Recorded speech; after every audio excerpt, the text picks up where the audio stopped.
Bonjour à tous et merci de nous rejoindre. Nous sommes donc en direct depuis la Maison de l'Alsace à Paris. C'est le 24e Grand Prix de la presse et de l'information territoriale. Et on se retrouve dans quelques secondes sur ce plateau avec Lucille Jarreau.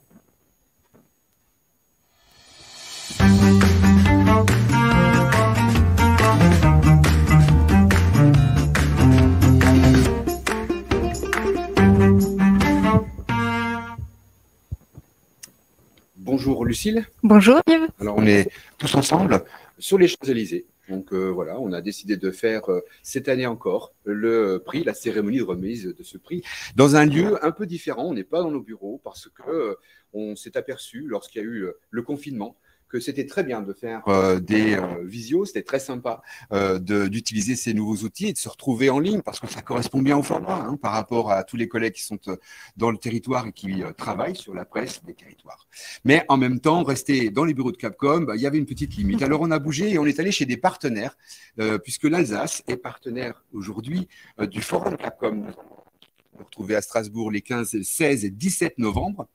Et grâce à la collectivité européenne d'Alsace, à l'Alsace des développements tourisme et à la Maison de l'Alsace à Paris, nous sommes ici donc sur un endroit qui est un plateau. On peut appeler ça un plateau? Oui, c'est ça. Oui, on l'a habité comme ça, on s'est équipé comme ça, on a beaucoup de choses à vous dire avec Didier Rigaud qu'on retrouvera tout à l'heure, qui est maître de conférence associé à l'Université de Bordeaux-Montaigne et qui par ailleurs est le fondateur de ce prix. C'est le 24e et on va avoir beaucoup de choses à dire, n'est-ce pas Lucille? Oui, absolument. Donc on prendra le temps d'un échange avec Didier, effectivement, avec le président aussi. Et puis ensuite, on déroulera le palmarès.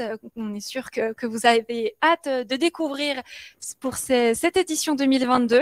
Et on prendra également le temps d'un échange avec le grand lauréat à la fin de la cérémonie. Merci Lucille. Je vais demander à Didier de nous rejoindre. Didier, on a besoin. Ah bah alors Didier nous rejoint tout de suite, mais non, c'est pas tout de suite. Je me suis trompé dans mes notes. Non, c'est bien Bruno Jeudi. J'invite à rejoindre ce plateau. Alors, bon, quand on dit plateau, je suis désolé, en fait, on peut avec ce qu'on a. Voilà, vous êtes ici à Capcom. Vous connaissez Capcom maintenant, vous connaissez le réseau Capcom parce qu'on a eu l'occasion de travailler ensemble. Vous êtes président de ce 24e jury et vous avez travaillé avec nous ensemble alors on était un jury, un certain nombre réunis à l'AMF. Vous nous en direz quelques mots, mais auparavant, j'aimerais vous présenter. Vous êtes rédacteur en chef de Paris Match, vous êtes également intervenant, chroniqueur résident de BFM TV, mais ça ne vous définit pas. On peut dire d'autres choses de vous. Quel était votre parcours? Je suis issu de la presse quotidienne. D'abord, bonjour Yves, bonjour Lucie et bonjour à vous tous. Mon parcours, moi je suis issu de la presse quotidienne régionale. J'ai fait mes armes à Ouest-France et ensuite, comme on disait à mon époque, peut-être déjà lointaine, je suis monté à la capitale, enfin je suis retourné à la capitale, j'y avais fini mes études et j'ai entamé ma carrière de journaliste au Parisien notamment. Ensuite, je suis resté presque 3 quinquennats, je parle par quinquennat, parce que je suis surtout devenu journaliste politique au Parisien, et ensuite j'ai enchaîné quelques titres, éditorialiste au Journal du Dimanche, et puis maintenant rédacteur en chef à Paris Match. Et il y a une dizaine d'années, la télévision m'a rattrapé, les réseaux sociaux m'ont rattrapé. En fait, je me suis mis à la communication de l'époque et surtout au journalisme de l'époque, un journalisme multimédia, donc presse écrite, télévision et réseaux sociaux et web, parce que c'est devenu incontournable, indispensable d'avoir toutes les cordes à l'arc du journalisme politique en toute non-belligérance, évidemment. On voit ça. Alors là, ce que vous avez pu dire, c'est un parcours, mais c'est un parcours, on l'a bien compris, qui est ancré dans les territoires, parce que la presse quotidienne régionale, ça a été un point de départ pour vous. Aujourd'hui, quand vous travaillez avec nous sur ce jury de la presse et de l'information territoriale, vous retrouvez un peu ces territoires, mais d'un autre point de vue. Qu'est-ce que ça vous a inspiré? Alors d'abord, ce que j'ai oublié de dire, c'est que je suis né dans les territoires, comme vous dites, en province, disait-on à mon époque. Moi, je suis né en Mayenne et j'ai commencé à Ouest-France, donc je suis vraiment un pur produit de la presse locale. Je suis très attaché à mes racines et longtemps, j'ai fait des reportages pour les différents journaux dans lesquels j'ai travaillé, et j'étais toujours attaché à regarder la presse locale là où j'allais, et j'ai sillonné quasiment toute la France. Et puis également, petit à petit, parce que ça a pris de l'ampleur, les journaux municipaux sont devenus de véritables liens avec les administrés, les citoyens, et quand je suis quelque part, j'essaie toujours de les attraper, de les regarder là où je suis en vacances, là où je peux résider les week-ends ou les fins de semaine, ou parfois j'interviens en province, parce que je vais encore en province pour mon travail. Je serai en Alsace à la fin de semaine dans le cadre des élections législatives, vous voyez, donc je vais quand même dans les territoires. Et donc je regarde toujours comment c'est fichu. Moi, ça m'intéresse de regarder et je trouve que ça a beaucoup changé. Et ça, je l'ai vraiment mesuré avec les professionnels que vous êtes, et puis dans le cadre de ce jury très varié avec les différentes personnes qui la composaient. Et c'était assez intéressant même de voir les différences d'approche dans l'information et la communication publique destinée aux collectivités, qu'elles soient départements, communes et agglomérations, parce que ça, c'était un fait nouveau cette année. C'est ça. En fait, vous n'avez pas découvert, c'était donc des non, supports non, que vous connaissiez, sauf oui. que là, il fallait sortir un palmarès. Oui, non, mais ce sont des supports que je connais. Alors, je ne les connais pas dans le détail. Je trouve que ça a beaucoup changé.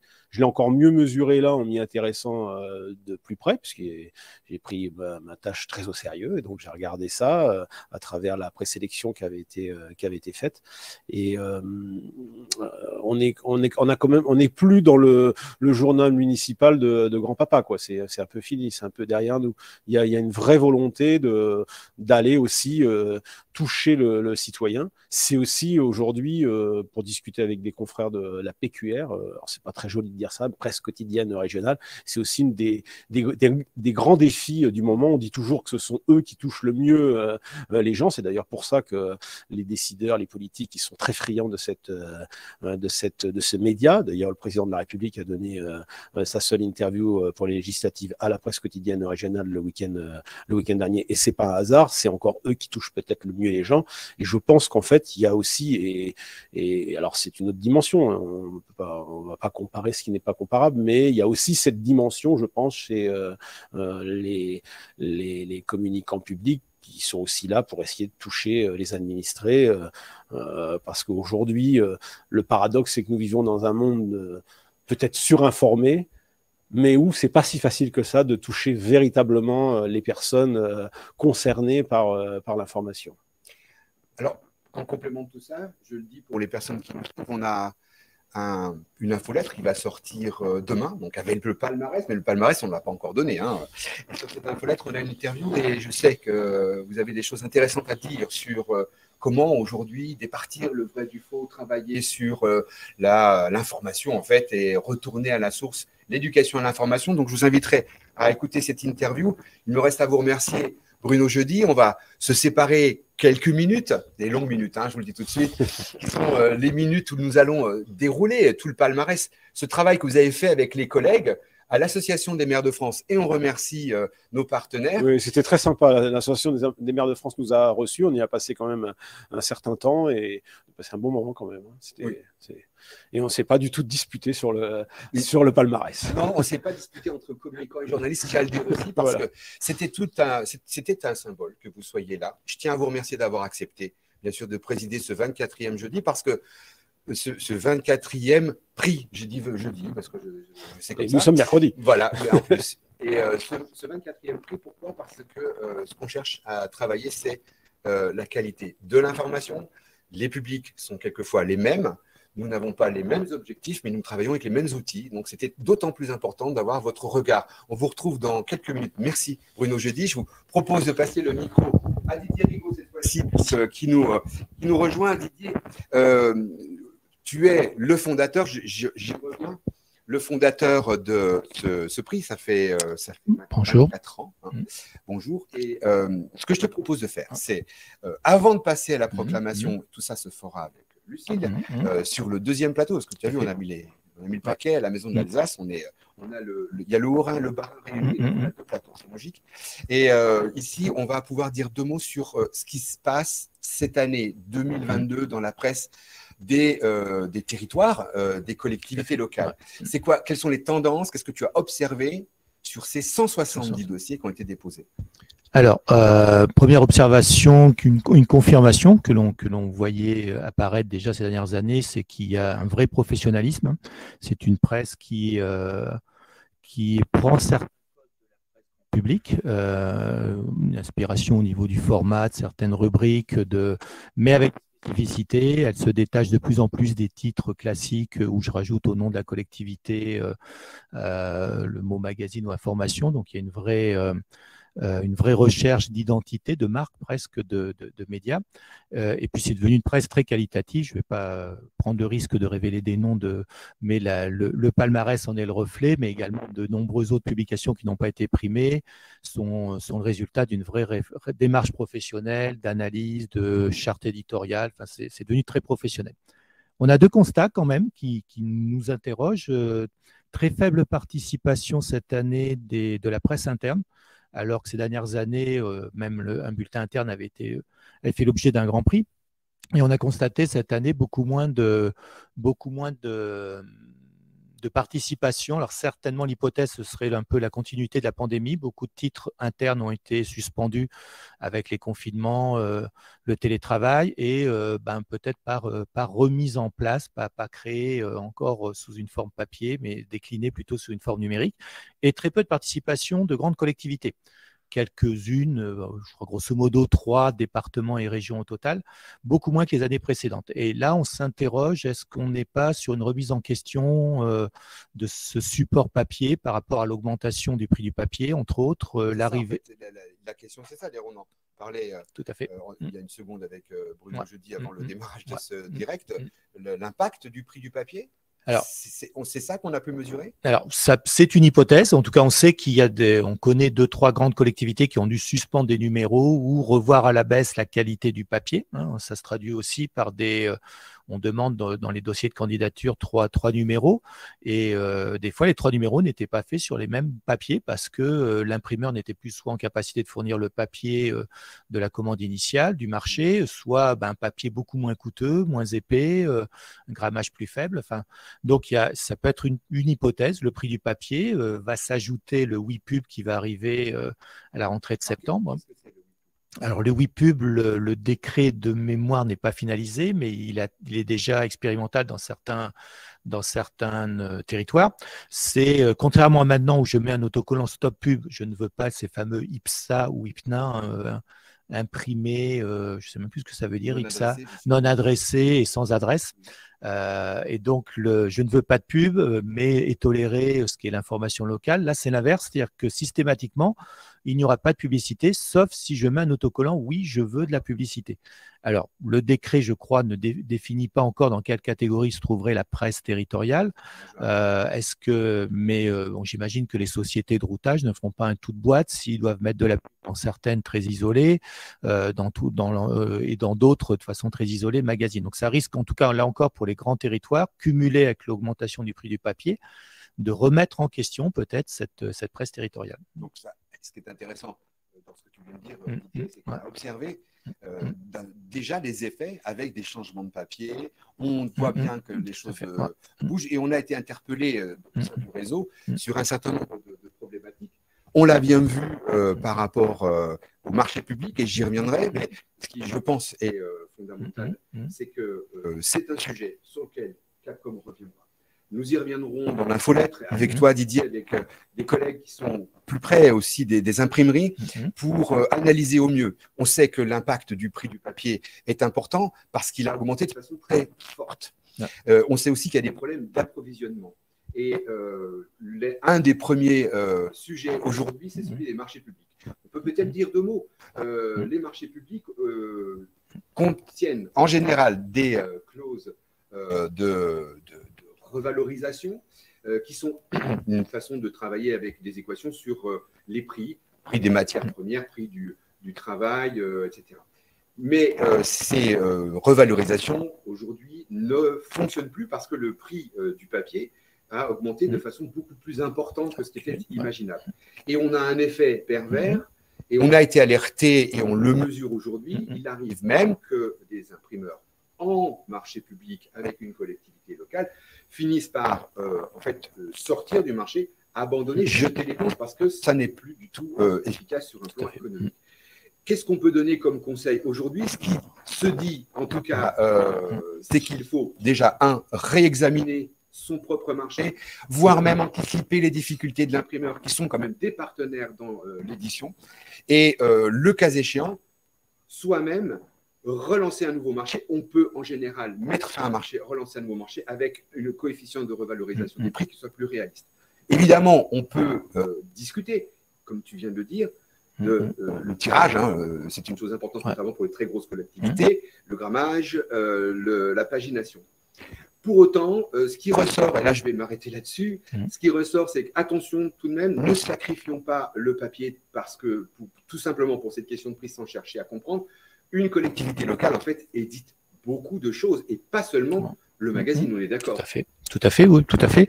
Ça peut être même l'occasion de repenser les fondamentaux, c'est-à-dire à quoi sert mon magazine, à quel public est-il destiné.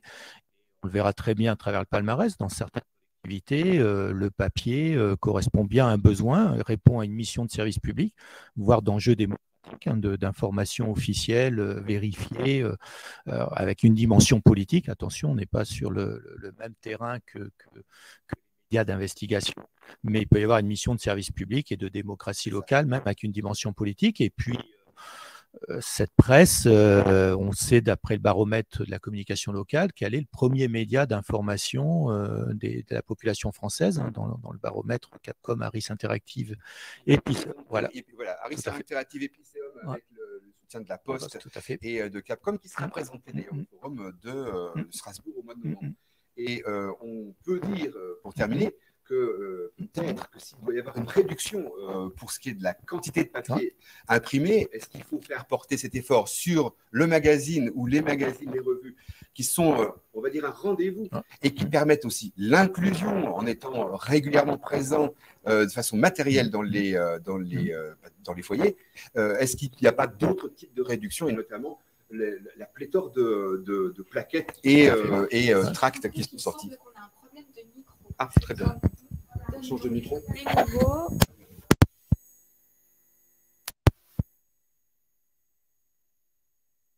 Du papier et on disait qu'il fallait peut-être privilégier des réductions sur d'autres choses que sur les revues. Et je crois que c'était un peu. Tout à fait. Oui, il faut reprendre globalement et effectivement revenir aux fondamentaux, de s'interroger, de donner des vrais objectifs par rapport à une population, par rapport à un contexte et effectivement adapter le média tout en prenant en compte ces données économiques. Alors Didier, on observe, on continue d'observer ça. En attendant, moi, ce que je vais te proposer de faire, c'est de passer à la phase suivante, puisque nous allons maintenant passer dans le bureau d'à côté. Donc, ce que je te propose, c'est de rejoindre tout de suite. J'y vais de ce pas. Bah oui, parce que ça va être la proclamation. Il faut que tu sois là. Voilà. En attendant, moi, je sais qu'on a une petite virgule et on va retrouver Lucille. Est-ce que tu es là, Lucille? Je suis là, Yves. C'est parfait.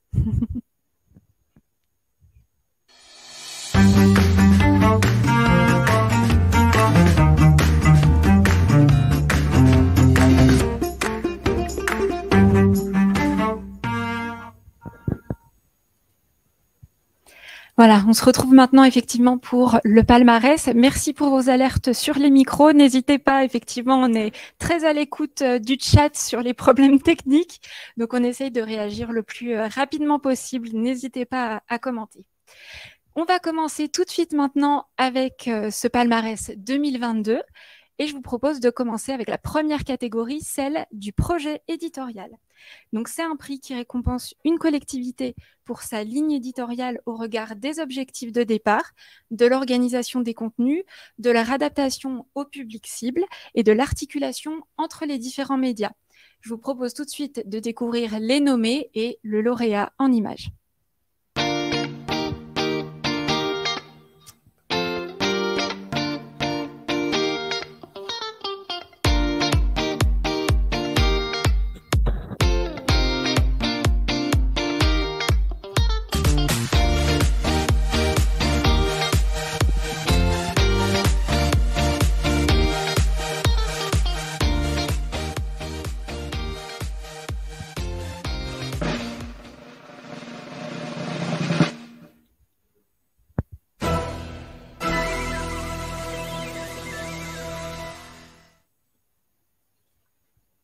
C'est donc la ville de Saint-Denis qui remporte ce prix du projet éditorial avec le Journal de Saint-Denis. Bravo à eux.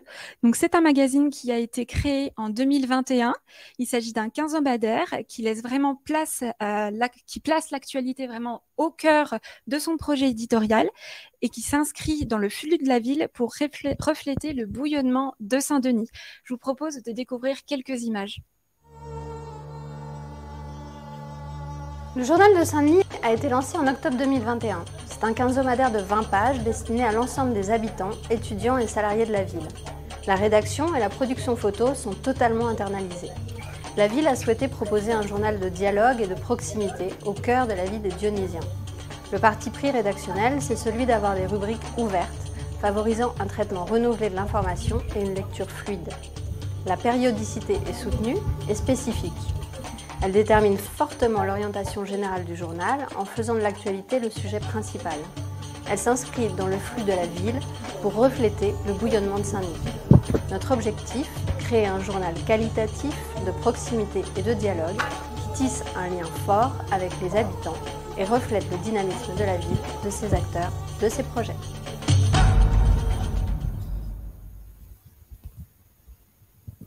Donc, bravo encore Saint-Denis.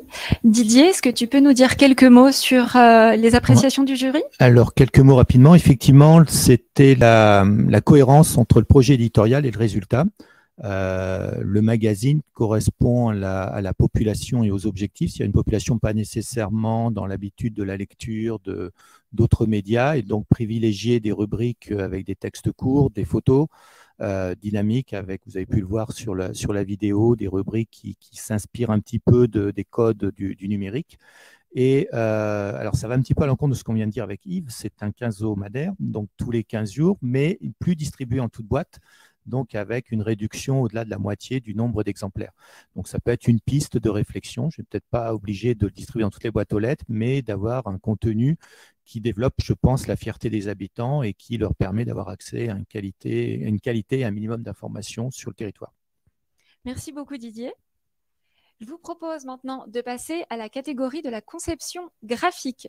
Cette catégorie récompense donc une publication pour l'efficacité de sa maquette et de son exécution, mais aussi pour ses parties pris graphiques. On découvre tout de suite les nommés et le lauréat.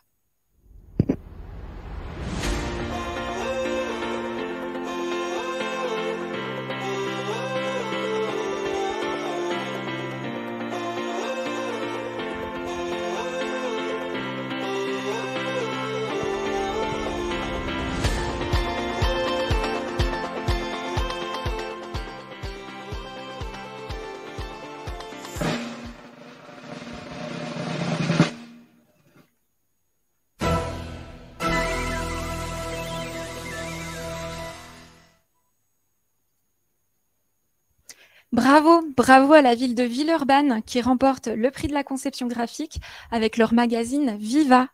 Donc c'est une toute nouvelle maquette réalisée 100% en interne et le magazine Viva s'inscrit vraiment dans des tendances graphiques très actuelles.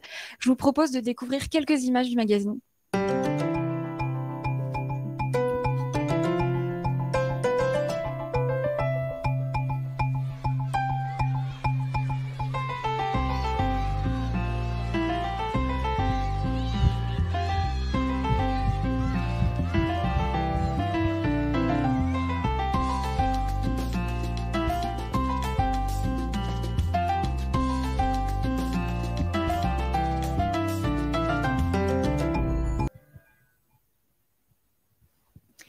Didier, est-ce que tu peux nous faire un retour du jury?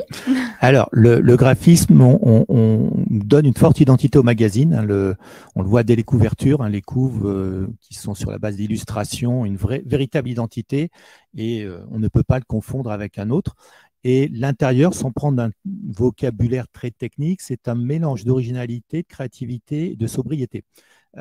Vous avez pu voir, il y a de façon récurrente des grands points d'interrogation, d'exclamation qui lui donnent un côté moderne, dynamique. Il y a même certaines pages où l'écriture, il faut tourner un petit peu le magazine pour lire, mais en même temps, il y a des blancs tournants, il y a, le graphisme est au service de la lecture et ne nuit pas à la lisibilité. Vous êtes arrivé par le passé des fois de primer des publications qui était très esthétique, mais peut-être des fois au détriment d'une certaine qualité de lecture. Là, ce n'est pas le cas. Il y a une originalité et en même temps, il y a une sobriété qui permet un accès à la lecture, quel que soit l'âge de l'habitant. Merci beaucoup Didier. On passe maintenant à la catégorie suivante, celle de l'iconographie. Ce prix récompense la qualité globale du traitement de l'image, photo, dessin, iconographie au sein du magazine. L'iconographie doit donc être au service d'un propos et d'un message. Je vous propose tout de suite de découvrir les nommés et le lauréat.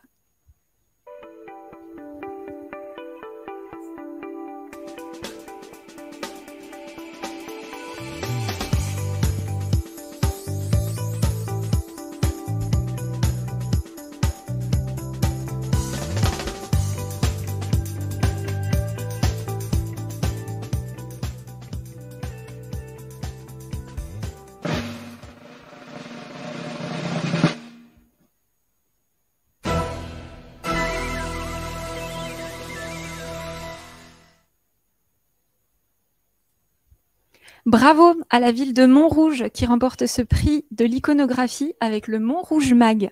Dans ce magazine, la photo ou le visuel est un élément d'information en soi. Les habitants sont remis au centre de la publication par des photos en situation, mais également des portraits esthétiques. Les ouvertures des temps éditoriaux sont également valorisées avec des photos en double page. Alors, je n'ai pas d'image à vous montrer pour ce magazine, mais j'appelle tout de suite mon complice Didier pour vous faire un retour du jury. Oui, alors, Montrouge, la photo est très présente et il y a une vraie démarche, là encore, volontaire de donner une large place à la photo. La ville et les habitants sont beaux, en tout cas, ça valorise, quelle que soit la thématique traitée. Il y a une vraie recherche de photos qualitatives et avec beaucoup d'habitants présents et les photos reflètent la ville. Mais là encore, il n'y a pas que le côté esthétique. Il y a effectivement une vraie utilisation de la photo comme support d'information, comme porteuse de messages avec les illustrations. Donc, c'est vraiment, l'iconographie est très présente dans le magazine et elle répond vraiment à ce double objectif esthétique, mais également valorisation et développement de la fierté, mais également informatif. Merci beaucoup Didier. Catégorie suivante, les publications internes. Alors cette catégorie récompense un magazine ou un journal interne destiné au personnel de la collectivité territoriale ou d'un organisme public. On passe tout de suite aux 3 nommés et aux lauréats.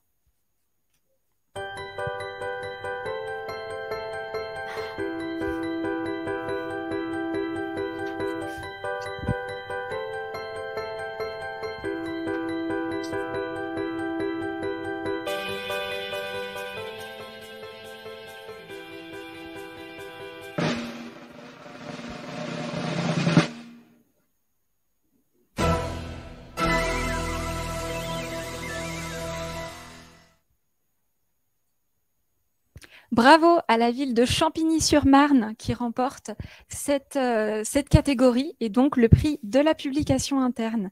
Le JAM est donc un journal participatif du comité de rédaction jusqu'à l'évaluation de chaque numéro. Les agents qui souhaitent même écrire un article peuvent profiter d'une petite formation en écriture journalistique dispensée par la chargée de communication interne. Je vous propose quelques images.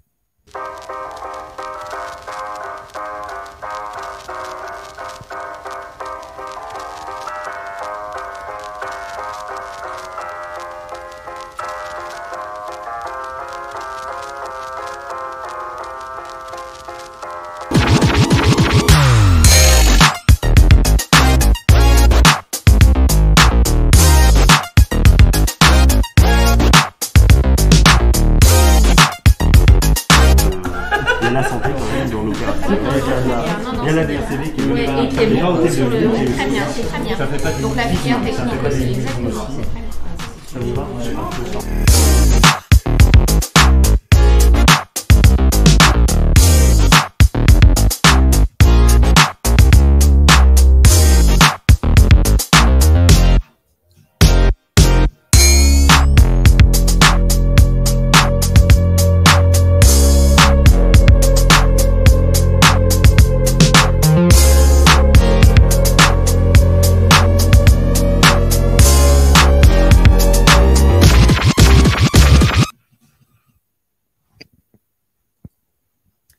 bravo encore une fois au JAM. Didier, qu'est-ce que tu peux nous dire sur cette revue? Alors, la vidéo le montre bien, il pétille. Ce magazine, il pétille, il est enjoué, pour reprendre un terme utilisé dans le dossier. Il est le reflet, il donnerait presque envie de candidater pour aller travailler dans la collectivité. L'objectif d'une publication interne, c'est d'informer, effectivement, d'informer, de décloisonner les services, mais de porter certaines valeurs, et le fait qu'il soit fait avec les agents, qui sont très présents dedans, donc il est participatif dans sa conception et il semble être le reflet d'une vraie dynamique de valeurs portées, j'imagine, par les directions générales, par le management, et il est dynamique. Il donne, je pense que quand on doit le recevoir, on doit avoir envie de bouger, de travailler plus, d'être actif. En tout cas, il amène bien cet axe que l'on ne voit pas nécessairement dans d'autres publications. Donc, félicitations aux lauréats. Merci beaucoup, Didier. On passe maintenant à la catégorie de la plume d'or. Cette catégorie récompense donc la qualité du dossier du magazine, remarquable par son ton, son angle, son style d'écriture. Il doit vraiment être au service du message et du positionnement. Je vous propose de découvrir les nommés.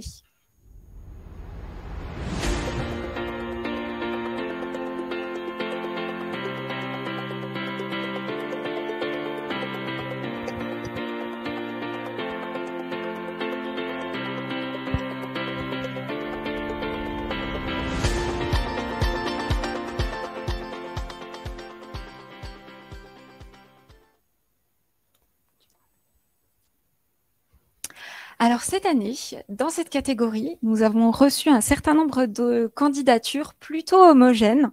Les 4 nommés avaient des qualités, mais également des défauts. Et c'est pourquoi le jury a choisi de ne pas favoriser un candidat plutôt qu'un autre. Ainsi, cette année, exceptionnellement, nous n'avons pas de lauréat dans cette catégorie de la plume d'or. Je vous propose donc de passer à la catégorie suivante, celle des petits poussets. Donc, cette catégorie récompense les collectivités, en tout cas les communes entre 5 et 6 000 habitants et les communautés de communes de moins de 20 000 habitants. Je vous propose de découvrir tout de suite les nommés et le lauréat.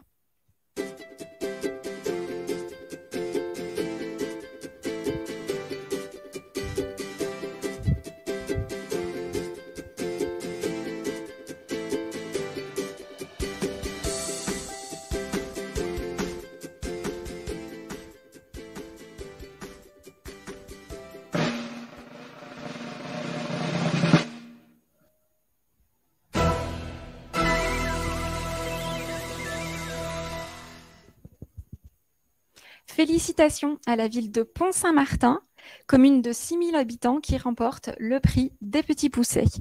Son magazine s'appelle Vue du Pont.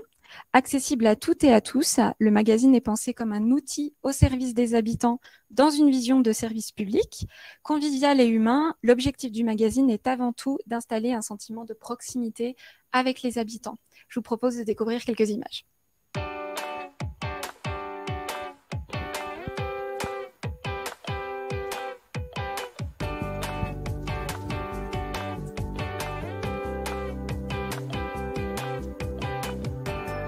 Vue du Pont est un magazine au service des habitants et des acteurs de la commune. Des doubles pages décryptage et en action rendent compte des projets municipaux. Une page de questions-réponses fait vivre le dialogue entre les habitants et les élus. Vue du Pont, c'est un magazine qui est accessible à tous les publics. Le traitement des sujets, il est diversifié et les accroches de lecture sont multiples pour tenir compte de la diversité des attentes des lecteurs. L'originalité du magazine, c'est cette double page dédiée aux enfants qui leur explique l'actualité. Ils sont les citoyens de demain et on doit s'intéresser à eux.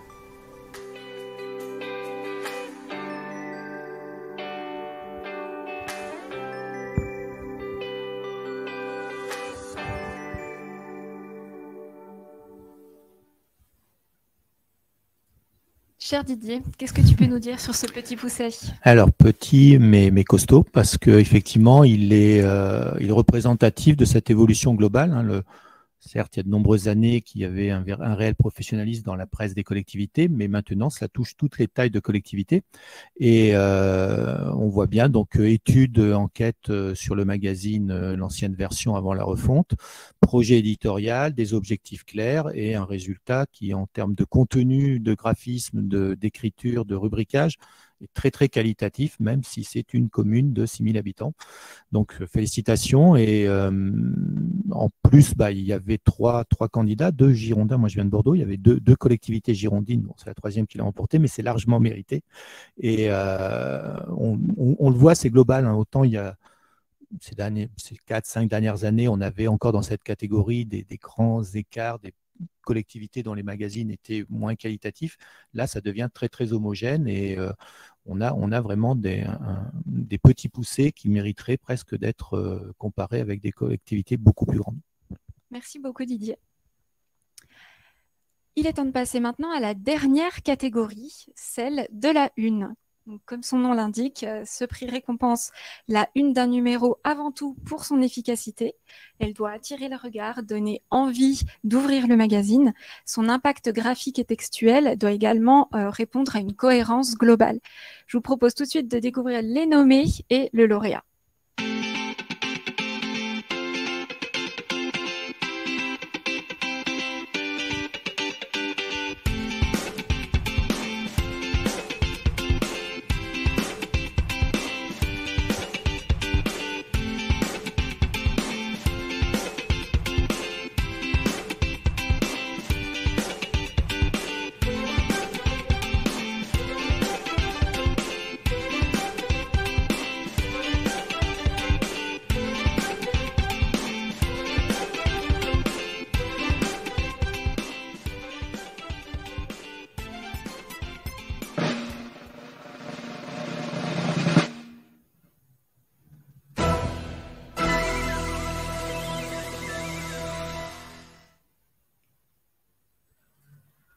Bravo à la ville de Meudon qui remporte ce prix de la une avec leur magazine Chloroville.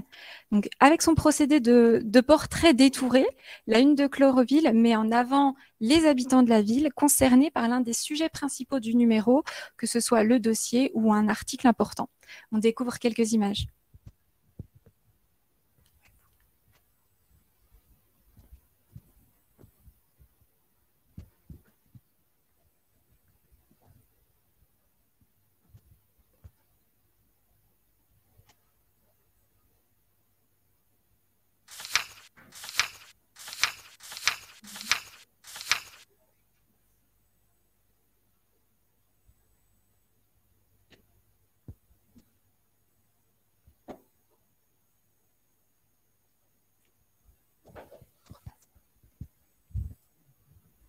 Didier, qu'est-ce que tu peux nous dire sur cette une? Alors, cette une, le jury a des fois deux conceptions de la une qui peuvent être partagées par plus ou moins de membres du jury, soit une purement esthétique, ce qui est arrivé par le passé, ou une plus retenue pour son efficacité, c'est-à-dire le fait qu'elle interpelle le lecteur et lui donne envie d'ouvrir le journal, lui donne quelques informations sur le contenu. Cette une, elle répond un peu aux deux. Effectivement, elle interpelle par la chromie, la plate couleur, par la photo en gros plan de la petite fille, qui est en rapport avec le sujet du dossier, le sujet qui est contenu dans le magazine. Donc, il répond à ces deux concepts de une. Et Chloroville s'est toujours fait remarquer depuis de nombreuses années. De mémoire, je pense, sans jamais avoir été primé, nommé très souvent, Chloroville, et on est habitué à les voir pour des unes, et on le voit bien dans la vidéo qu'il y a toute une filiation de une depuis de nombreuses années, et mise en avant là encore des habitants. C'est pas anodin, c'est pas je choisis la photo au dernier moment, ça répond à un véritable objectif de proximité et de valorisation des habitants. Merci beaucoup Didier. Alors, certains d'entre vous le savent peut-être, mais il arrive parfois au jury de décerner un prix coup de cœur lorsqu'une publication est particulièrement appréciée. Cette année, le jury a choisi de remettre un prix coup de cœur et je vous propose de découvrir tout de suite le lauréat en images.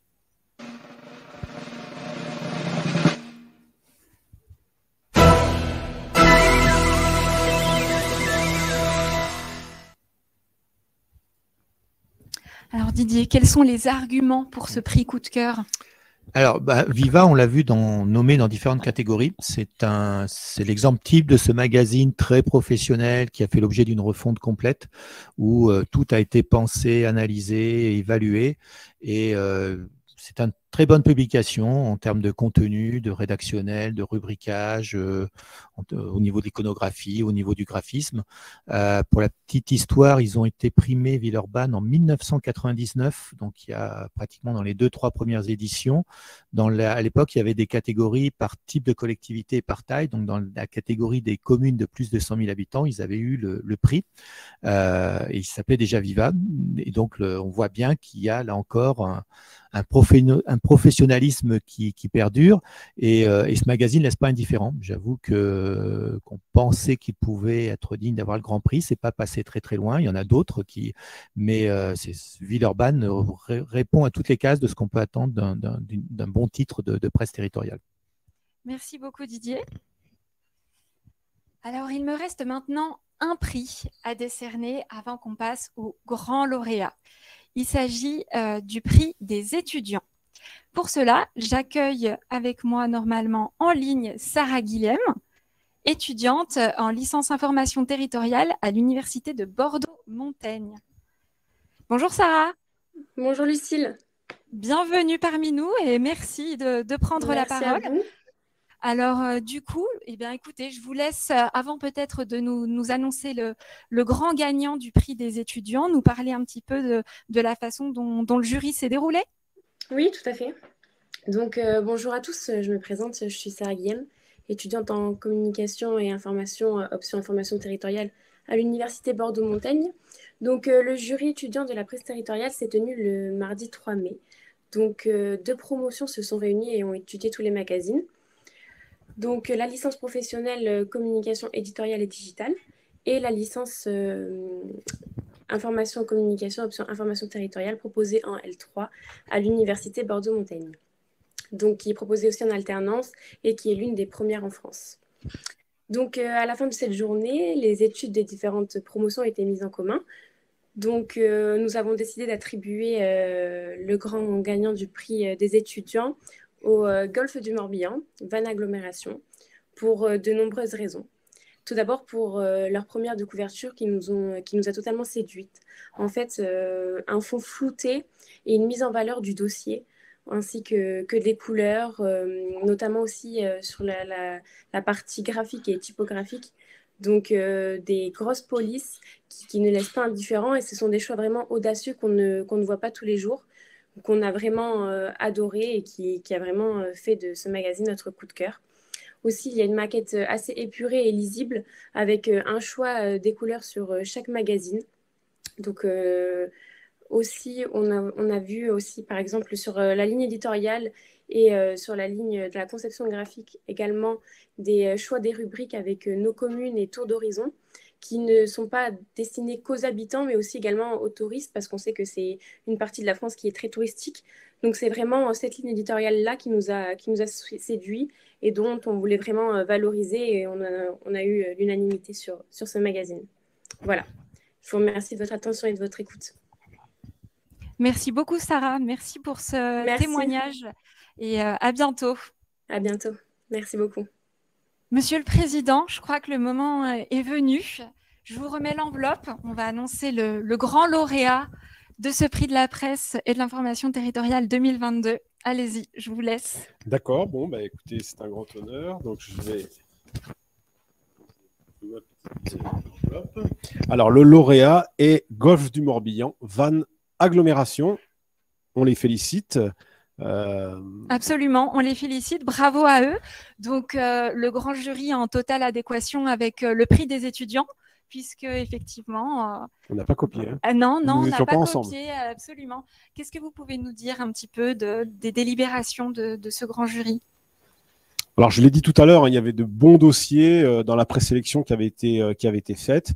Mais notre choix s'est porté sur 360, cette revue qui d'abord est une revue pour une agglomération.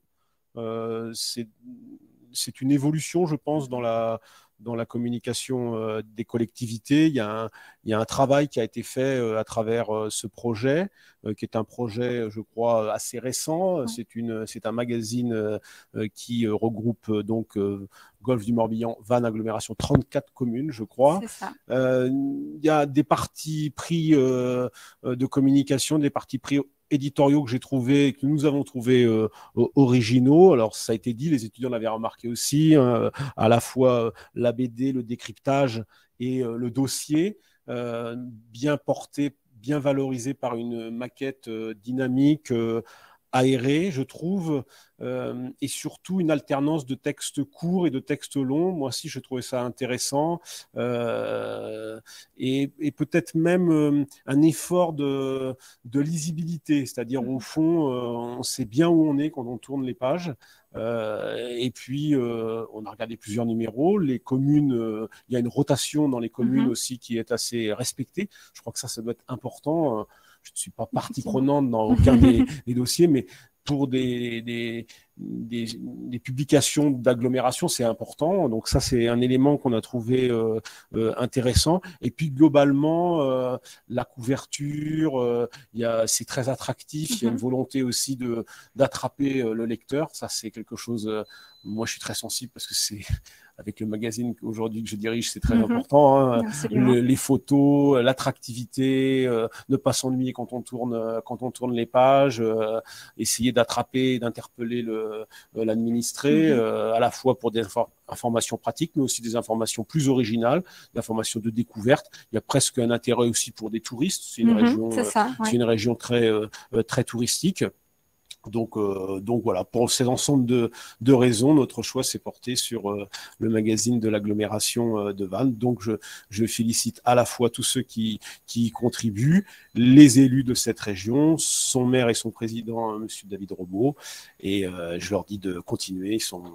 Ils sont pionniers et ils ouvrent une belle voie. Je crois que l'année dernière, le jury avait récompensé Dunkerque. C'est ça, la communauté urbaine de Dunkerque, absolument. La communauté urbaine de Dunkerque. Donc, je vois que nous restons sur les littoraux. Absolument. Il y a un air qui nous porte ici. C'est ça. Merci beaucoup, Bruno Jeudi. Je vous propose maintenant de découvrir quelques images qui présentent 360 et on se retrouve après avec un échange avec les grands lauréats de Vannes Agglomération. À tout de suite.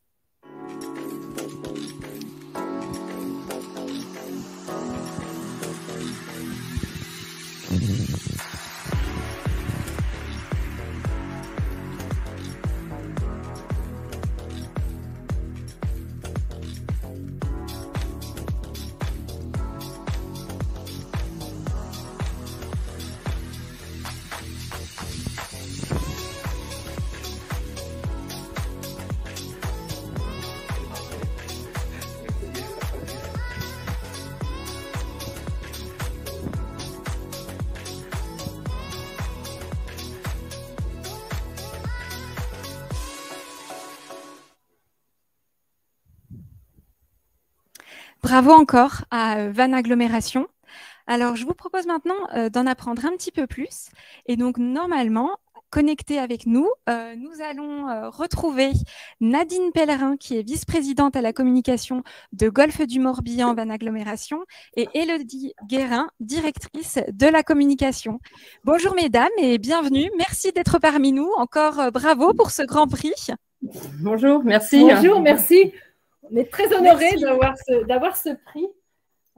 Eh bien, avec plaisir. Vous voyez, vous avez eu le retour de Bruno Jeudi, président du jury, prix également des étudiants. Donc, il semblerait que toutes les générations, en tout cas, se retrouvent dans ce magazine. Alors, j'ai une première question pour vous, Madame la vice-présidente. Le jury a perçu un projet éditorial au service des habitants de Vannes Agglomération. Est-ce que vous pourriez définir un petit peu plus précisément l'ambition éditoriale de ce magazine ? Alors, au départ, en fait, la communication à l'agglomération, ce n'était pas une priorité. Et donc, lorsque il y a nouveau mandat, nouvelle équipe, donc on avait vraiment envie de donner une nouvelle dynamique, et notamment sur ce magazine. Ce qui fait qu'on a souhaité on s'est rendu compte en fait que l'agglomération était encore peu connue, peu reconnue par sa population et qu'il était nécessaire d'apporter une autre vision et puis de la faire connaître au travers de ses missions et de toutes ses compétences. Et on voulait le faire d'une façon ludique et puis surtout à destination d'un très large public. Donc,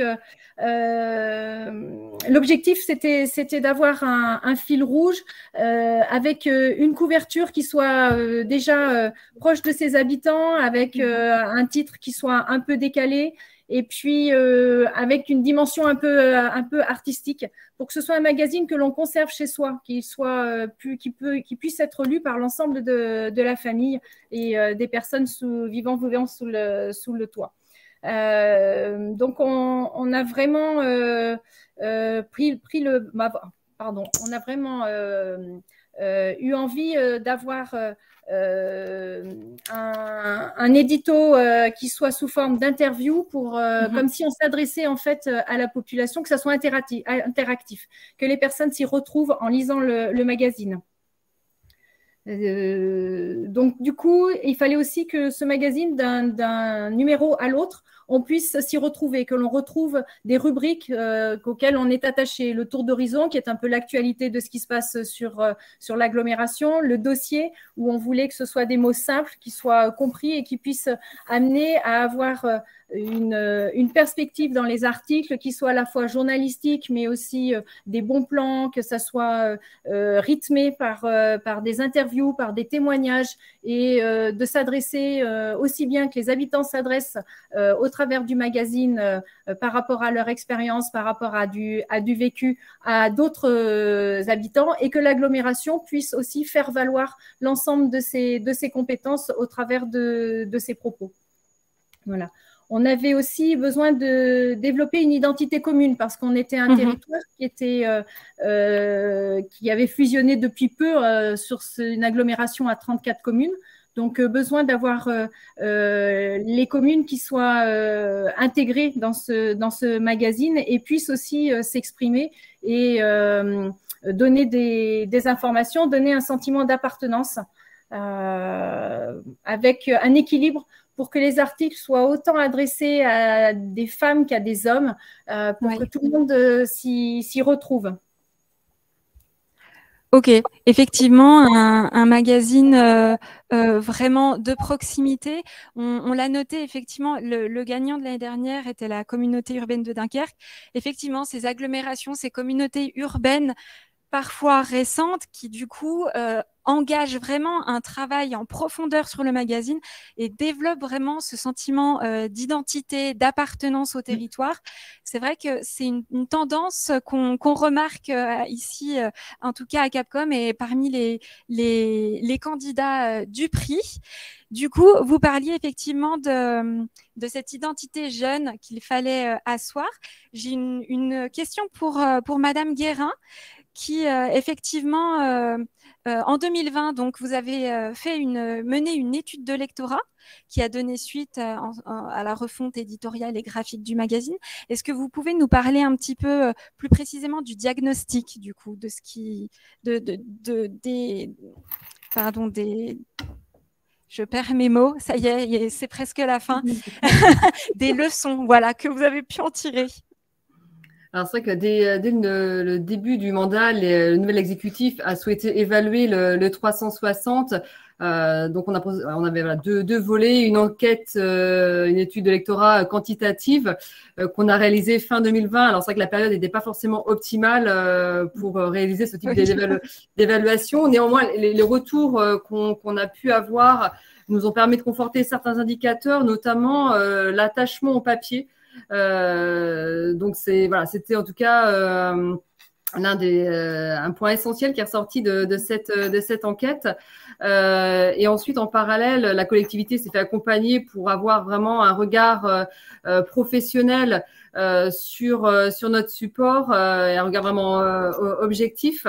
Donc c'est vrai que dans les éléments qui sont sortis, ça nous a permis surtout nous de consolider les enjeux du 360, à savoir faire comprendre ce que l'agglomération fait, être proche de l'habitant, du lecteur, et fédérer les habitants et développer vraiment un magazine de territoire.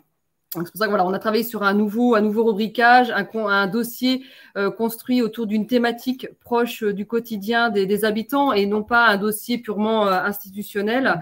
On a donc une maquette plus dynamique avec une forte identité. et puis aussi un travail autour du papier pour améliorer le rendu de la photo. Alors, on n'a pas pu le faire sur tous les numéros parce que c'est vrai que voilà, en 2021, on a eu des problématiques d'approvisionnement de papier. Mais en tout cas, voilà, il y avait tout ce travail pour faire du 360 vraiment un magazine qu'on a voilà, envie de garder.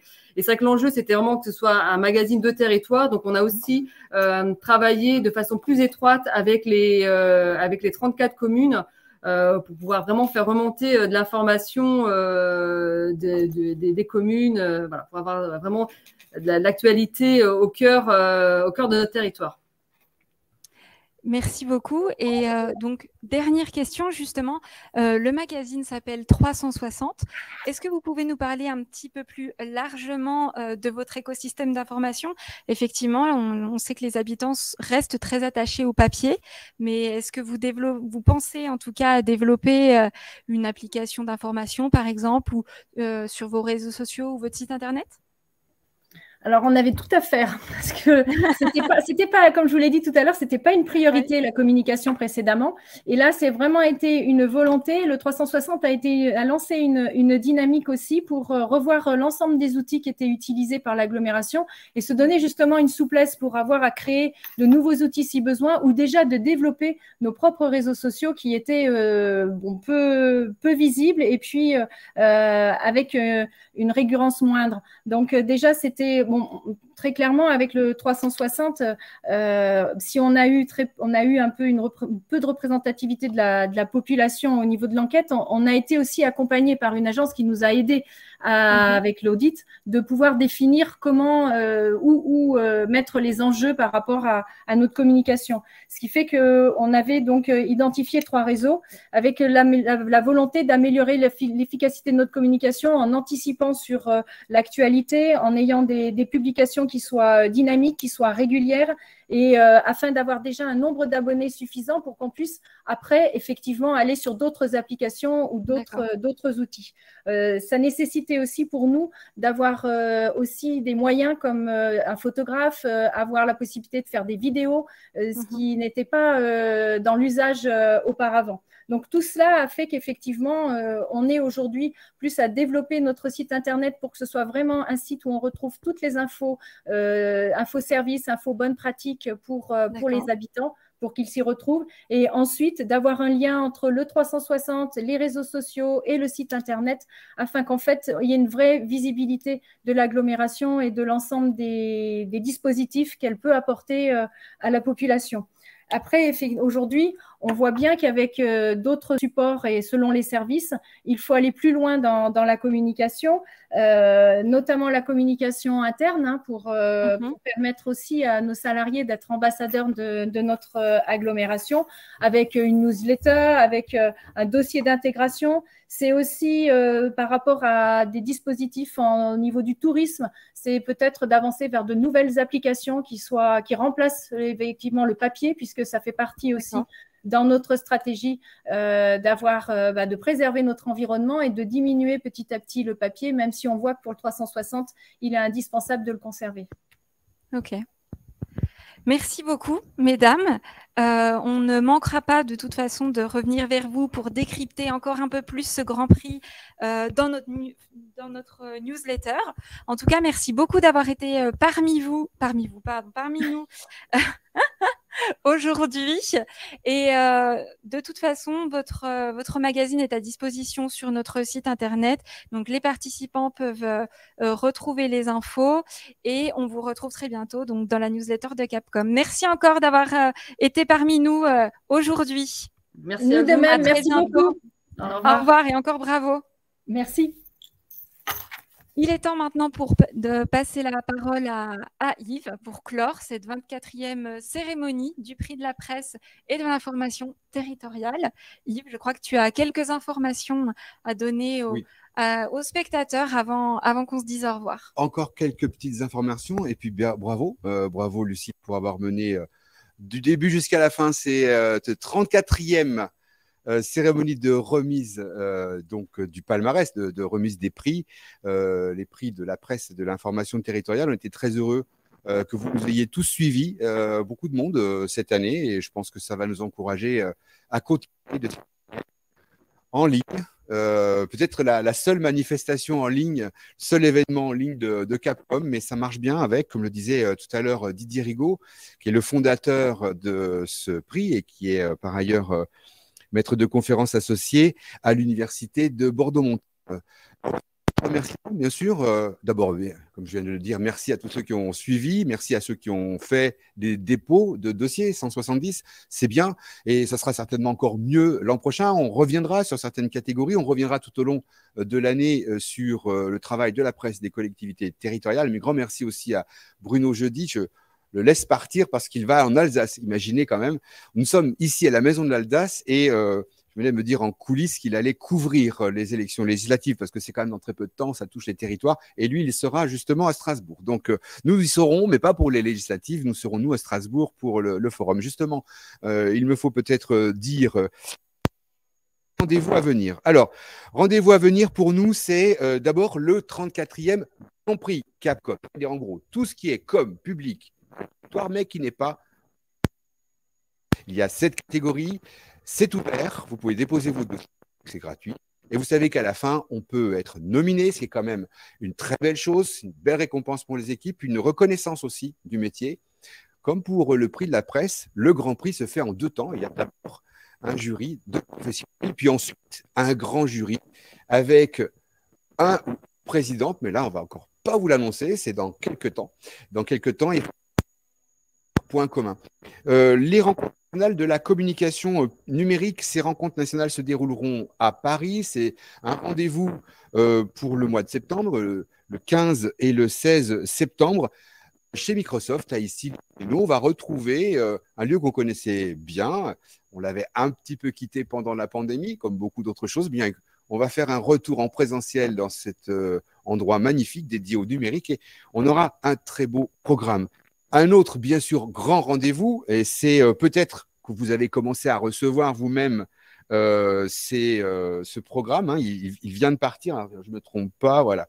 Ce programme, c'est la com à tous les étages. Ça arrive, c'est très développement durable. Hein. Vous savez, c'est un envoi soupli, sans papier, sans plastique, sans blister. Donc voilà, on a un très beau programme qui est un pré-programme, pardon, qui est envoyé et qui devrait arriver dans les collectivités locales. Vous pouvez sauter dessus, vous pouvez même éventuellement déjà vous inscrire. Les inscriptions sont ouvertes. Le rendez-vous donc est le 15, 16 et 17 novembre à Strasbourg. Et nous aurons une conférence d'ouverture avec Cynthia Fleury. Programme ici, nous sommes déjà en train de préparer tout ça. On sera avec vous à Strasbourg avec la ville et l'Eurométropole, principal partenaire avec la région Grand Est et également avec la collectivité européenne d'Alsace. Nous serons sur place pendant ces 3 jours avec des visites pro très intéressantes. Je vous propose d'aller sur le site internet de Capcom pour retrouver ce pré-programme. Un dernier point, celui de l'infolettre qu'on appelle Point commun. Vous savez, bientôt, elle aura 1 an. En tout cas, son nom aura 1 an bientôt. Point commun, c'est tous les 15 jours l'actualité de la communication publique et territoriale, l'actualité du réseau, des articles de fond. Et nous reviendrons sur ce palmarès. Si vous n'avez pas tout vu, si vous avez peut-être envie de voir dans le détail un certain nombre de ces revues, tout sera en ligne sur notre site internet, accessible depuis l'infolettre. Par demain, si vous n'êtes pas encore inscrit sur cette infolettre, c'est facile. Et suivre l'actualité du réseau sur le petit onglet, on clique infolettre. Donc demain, palmarès, l'interview de Bruno Jeudi, plein d'autres actualités. On va parler, je ne peux pas tout dire, mais par exemple, il y aura un très bel article, interview de Laurent Riera sur le changement de logo de l'agglomération et ville de Rennes. Voilà, je crois que nous en sommes arrivés à la fin. Je vais vous dire, franchement, il faut quand même qu'on remercie Amandine qui était ici pour des images, c'est elle qui passe d'une caméra à l'autre. Merci à Andréane qui est aujourd'hui de cette émission, on peut dire ça comme ça, hein. En tout cas de cette production. Il faut remercier également Camille qui est avec nous et qui s'est occupée de tous les lancements, on va dire le synthétiseur, pour parler franchement. Et puis je remercie aussi à Lucille qui a présenté tout ce palmarès.